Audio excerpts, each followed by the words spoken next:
সব গুন্ডা বাহিনী, মমতা ব্যানার্জি সব থানায় গুন্ডা বাহিনী রেখেছে।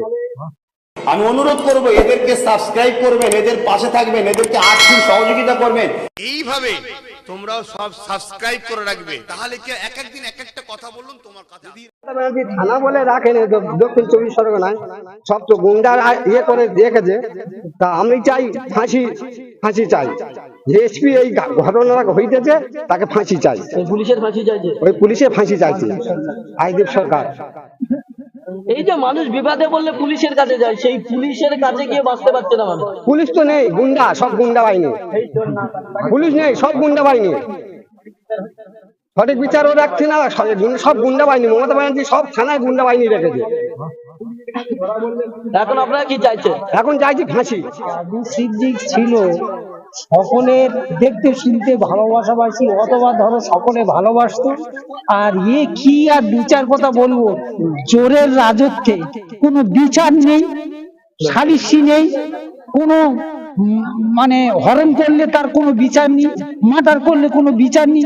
এর কি আছে? এর কিচ্ছু নেই। রাজত্ব কি করে করবে? মেয়ে ছেলে কাঁচাবিহীন মেয়ে ছেলে, সে কি রাজত্ব করবে? বেটা ছেলে না হলে সে রাজত্ব করতে পারবে? আর বেশি বেশি কথা বলতে পারবো না, আমার শরীর খারাপ।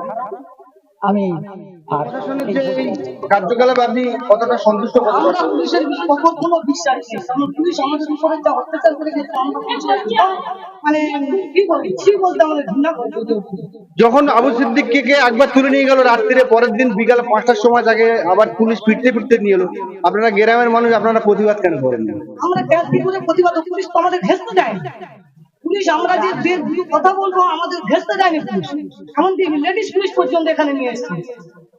আমাদের গ্রামের কোনো মানুষের ঘেঁষতে দেয়নি এখানে। যার বাড়ি চুরি হচ্ছে তিনি তো চুরির অভিযোগ করেন না। অভিযোগ করেন, তাহলে চুরির অভিযোগ, আমার জিনিস চুরি হলো আমি অভিযোগও করলাম না, অথচ আমার ছেলেকে তুলে নিয়ে এটা কোনো অন্যায় ভাবে করেছে পুলিশ। ভেতর থেকে ঘুষ খেয়ে এগুলো করেছে। কারা ঘুষ দিতে পারে? কাদের বিরুদ্ধে অভিযোগ করছেন? যারা অভিযোগ করে পুলিশকে এনেছে তারাই ঘুষ দিয়েছে। কারা এনেছে বলে আপনার ধারণা? আমরা কি এখানে ছিলাম? কে পুলিশের থানায় ফোন করেছে আমরা কি জেনেছিলাম? আমরা তো জানি না। কিন্তু এখন বুঝতে পারছি যে যারা অভিযোগ করেছে তারাই ঘুষ দিয়েছে। কিন্তু যে অভিযোগ করেছে আমরা তো এখনো তার মানে খোঁজ পাচ্ছি না, সারবত্তা পাচ্ছেন পাননি। যে কেউ একটা খবর দিয়েছে, কেন যার বাড়ি চুরি হচ্ছে সে তো খবর দেয়নি।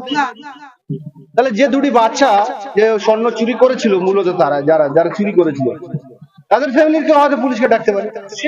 ব্যাপার ভাই আমরা তো দেখিনি, আর কেউ এনেছে না, পুলিশ এলো কি? তার লাশ তোলা হচ্ছে দ্বিতীয়বার ময়নাতদন্তের জন্য কলকাতা হাইকোর্টের নির্দেশে। যারা দূর দূরান্ত থেকে এসে তাদের সঙ্গে কথা বলে নেওয়ার চেষ্টা। কোথা থেকে এসেছেন আপনি? কোথা থেকে এসেছেন কেন? দেখতে জন্য না কি? আপনি কোথা থেকে এসেছেন? বারেপুর থেকে। আপনি কোথা থেকে এসেছেন? আপনি কোথা থেকে এসেছেন?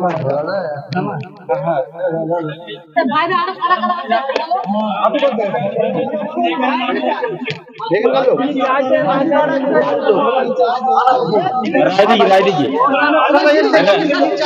রাইডিং থেকে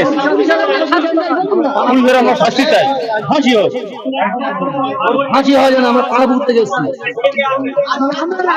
আমরা চাই